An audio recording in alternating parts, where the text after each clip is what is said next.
vlog, itutur ko kayo sa bahay ng pinsan ko.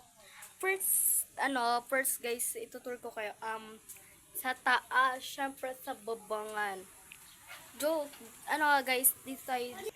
So ayan guys, dito tayo sa bubong. Ayan guys, sumama yung kapatid ko dyan guys. Ayan guys. Nandito guys, ayan guys, ho. Hindi ko guys ipa-plant guys. Ayan guys. Yeah, ito lang guys ang itsura ng house. And punta naman tayo guys sa kwarto, ay sa sala muna guys. Di ko pa guys napakita sa inyo yung. Ayan guys, dito na naman tayo sa balkon nila pinsan ko. Ayan to. Ayan, ito lang guys ang balkon. Ayan guys lang. Oh.